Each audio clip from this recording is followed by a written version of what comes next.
مخاطبین از رسانه پشت پرده ماجرای فیلم استاندار سابق یادتونه میگه که منم داشتونی رو های گلزار جابجا کرد. درود به مخاطبین همیشگی رسانه پشت پرده. بنده امین فردین خوشحالم که به همراه تیمم بار دیگه با یک برنامه پشت پرده دیگه با شما هستم. امیدوارم که هر کجا این کره خاکی که هستید و صدا و تصویر من رو میبینید و میشنوید حال دلتون خوب باشه، جیبتون پرپول باشه، سالم و سرحال باشید و اسپانسر محترم برنامه رو حمایت کنید که اگر از این حمایت بکنید دیگه باجن آقای عزیز نمیذارن چون هم دیگه کونک بازی نمیکنن. آقا چه خبره تو سینمای ایران؟ جدیدن یه فیلم دست من رسید از دو تا از بازیگرای صنعت پر رونق سینما ایران و دو تا از بازیگرای خانوم سینما ایران که با همدیگه در اتاق گریم کارهای اداری انجام میدادن. یعنی چقدر این گرایش به جنس‌های موافق چپ و راست زیاد شده. یعنی یه سری از این افراد دیگه از خطه سرسبز شمال کشیدن بیرون و رفتن تو اتاق گریم و دیگه گفتن که تا تنور داغه همونجا نونو بچسبونیم. واقعا یعنی دیگه بیمکانی داره بیداد میکنه. حالا یه تیکه از اگه این تصاویر رو پخش بکنیم فردا یارو یه بلایی سر خودش بیاره میکنن تو پاچه ما، میگن تو آبروی طرف آورد. بعد جالبه که در ادامه این فیلم یه بازیگر آقای دیگه هم اضافه میشه و با این دو نفر کار رو انجام میده و جالبه بدونی که این آدمای بنام و سرشناس صنعت پر رونق سینمای ایران هستن. که یکی از مخاطبین از من سوال پرسیده بود که آقا چرا انقدر فساد و درگیر بودن به مواد و مشروب و نمیدونم فسادهای جنسی و از این صحبت‌ها بین این سلبریتی ها و بین این بازیگرها زیاده؟ همیشه هم گفتم و تا بودم همین بوده و اینکه هر جایی که شهرت میاد و در کنارش پول میاد درگیر شدن به فساد هم بیشتر میشه. که این قضیه در بین هنرمندها، خصوصا حالا هنرمند که نمیشه گفت به خیلی از این افراد سلبریتی بعد بهشون بگیم زیاده، چون یه عده میگفتن که آره نمیدونم خیلی از این بازیگرای خانوم با شایستگی و بر اساس لیاقتشون رفتن در سینما ایران. عزیز من شما داری تو ایران زندگی میکنی، تو سوئیس زندگی نمیکنی. همین الان یه هنرمند به من معرفی بکن بره توی یکی از این دفتر سینمایی یکیشونا. حالا ما میگیم 1%، چرا؟ اونو 1% میذاریم کنار، 99% دیگه شون. شما تا ندی بهت فیلم نمیدن. اصلا تو اون مملکت شما تا پارتی نداشته باشی نمیتونی بری سر کار. شما استعداد داشته باش تو اون مملکت برو تو شهرداری بگو میخوام توالت شور بشم. اگه پارتی نداشته باشی نمیتونی توالت شور بشی. بعد شما تو سینمایی که پول میاره، معروفیت میاره، مشهوریت میاره، بر اساس استعداد بری تو فیلم‌ها بازی بکنی.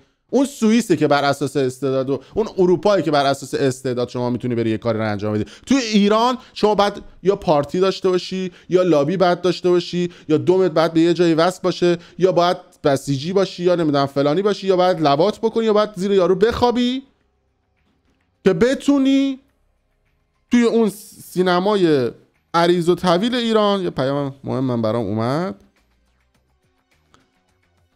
به سر کار. بله 1% دیگه ایشون هم هستن که بر اساس شایستگیشون میاد دری به تخته‌ای بخوره، یه اتفاقی بیفته که بتونن این 1% توی سینمای ایران باشن. اگه من فکر میکنید دروغ و چرت و پرت میگم، یه سری اصلا نمیخواد توی دفترهای سینمایی بزنید، یه سری به یکی از ادارات ایران بزنید، ادارات دولتی یا اصلا دولتیان ولش کن، یه سری به یکی از این شرکت‌های خصوصی بزنید، اصلا اینا رو ولش کن. برید آگهی‌های استخدام رو ببینید، نیازمند به یک منشی مجرب و مجرد هستیم. آپشن رو گذاشته مجردی، چیزی که اصلا ما توی اروپا و امریکا جای مختلف مثلا میخوان بذارن بگن که اگه بذاری مجرد اصلا میرن اعتراض در اونجا تخته میکنن، میگن شما مکان اینجا رو انداختی، از داری توهین میکنی. اصلا اونایی که متأهلن چیز دارن اصلا میرن جر میدن یارو رو، میگن آقا یعنی چی مجرد و این صحبتا. بعد شما میگی مثلا تو سینما ایران بر اساس شایستگی و بر اساس استعداد این چیزا میان طرفو میبرن. نه عزیز من، ببینید دیگه تصاویری که برای من میفرستن از ارتباطات و کارهای اداری که اینا دارن انجام میدن، 24 ساعت تونی و مواد و نمیدونم گل و این شرووران. قد بابا بازیگر باش مصاحبه میکنن، تو مصاحبه 2 دقیقه نمیتونه با تمرکز صحبت بکنه به خاطر اینکه انقدر درگیر مواد شده، انقدر درگیر فساد شده، انقدر درگیر این موضوعات شده دیگه خودش هم گم کرده. و متاسفانه میدونید داستان از چه قرار هستش. یه عده از این افراد تو 2-3 تا فیلم بازی میکنن. حالا در نمونه‌های کوچیک‌ترش ما در سوشیال مدیا هم داریم دیگه. خب طرف تا یه چوسه فالوور میگیره، یه چوسه مخاطب میگیره، دیگه خدا رو هم بنده نیست. یعنی یه جوری با دماغ بالا. البته یه عده آدم‌ها من فکر می‌کنم دوست دارن که اینجوری براشون کلاس بزنن، چون اینا اون دوست داشتن رو می‌بینن که بر اساس اون رفتار میکنن. یعنی یه عده آدم‌ها هستن شما باید مثلا پولتو بکنی تو چششون. یعنی اگه پولتو نشون ندی، ماشینتو، زندگیتو، ساعتتو بهشون نشون ندی، بعداً نشون بدی، میگن حتما دزدی کرده که مثلا به این رسیده. و چرا قبلا نداشت الان داشته؟ نمیگن آقا طرف با بنده خدا شاید نمیخواسته نشون بده. پس طبیعتاً همیشه اون نیازه که باعث میشه آدم‌ها یه چیزی رو عرضه بکنن. نیازه که برای طرف احتمالاً چوسی بیان، نیازی که برای طرف، به حال این جزء اون سیستم. میخوام اینو بگم به شما.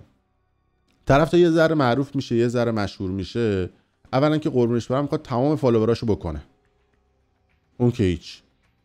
تو تمام نمیدونم پارتیای تهران هم که میره یه جوری میره اونجا انگار دنبیل زیریان اومده، خب، و با یک رخ کار و یه حس خاصی میره اونجا که باید همه بهش احترام بذارن. خانوما هم بعد یکی یکی به صف بشن، ایشون بره تو اتاق به ترتیب تک تک اینا رو ترتیبشون رو بده.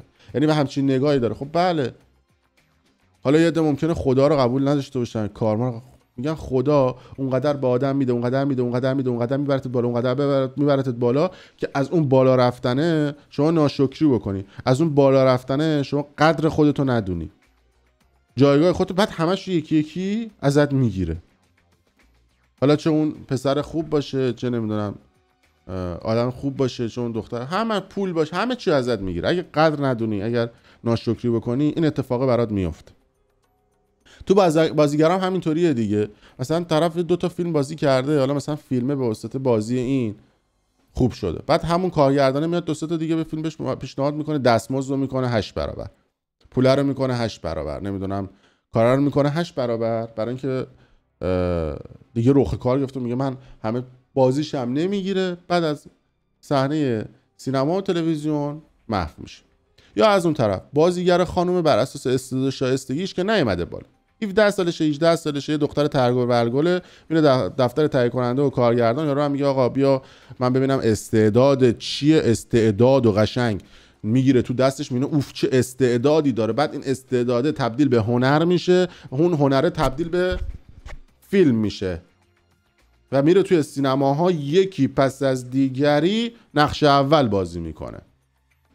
10 سال 15 سال، همین که گشاد شد، همین که پیر شد، همین که سنش رفت بالا، یارو میذارتش کنار، میره دختر 17 18 ساله دیگه رو برمی‌داره میره تو سینما.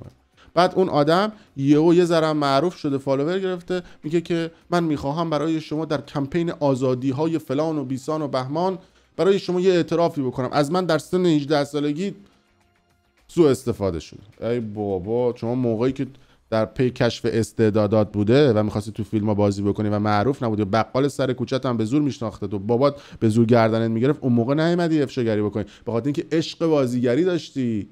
الان میای میکنی. بعد از اون طرف وقتی ما میایم این قضیه رو میگیم که اون آدمای 17 18 ساله در دام این تهیه کننده ها نیافتن، چون تو شما نر بدی، اون که نمیتونه فساد بکنه که، و ما تا اینا رو افشا نکنیم، اینا که جلو خودشون نمیگیرن که، شل زیپن. اگه شل زیپ باشن و ما بیایم افشاشون بکنیم، دیگه زیپ رو صفر میکنن. وقتی ما میایم اینو میگیم، اونی که مثلا 10 15 سال داده الان گشاد شده، میاد از دهن گشادش و چیزای گشادش رو باز میکنه و میگه امین فردین دروغ میگه، اصلا اینطوری نیست. من یه مورد استثنا بودم دادم، چون ما خیلی رک میایم این قضایا رو میگیم و خیلی رک میایم اینا رو افشاگری میکنیم، زور به 7 8 جای اون طرف میاد. بعدش هم میان میگن که امین فردین نمیدونم خاله زنک فلان. آقا من خاله زنکم، تو چرا چپ و راست برنامه ما رو میری؟ تو فن منی. خاله زنک کجا بود؟ تو فن منی. تا نیاز نباشه عرضه وجود نداره. این جمله رو همیشه یادتون باشه. تا نیاز به زورگویی نباشه عرضه زورگویی اتفاق نمیفته. تا نیاز به دیکتاتوری نباشه عرضه دیکتاتوری اتفاق نمیفته. تا نیاز به یه اتفاقی نباشه اون اتفاق صورت نمیگیره. تا جایی که ما جلوی اون نیازه رو بگیریم برای اون آدم، هر موقع که جلوشو بگیریم میتونیم موفق باشیم تو زندگی. خیلی مخلصیم، دمتون گرم. حتما کانال پشت پرده رو سابسکرایب کنید اگر دوست داشتید و برای دوستان خودتون به اشتراک بذارید. ممنون از شما.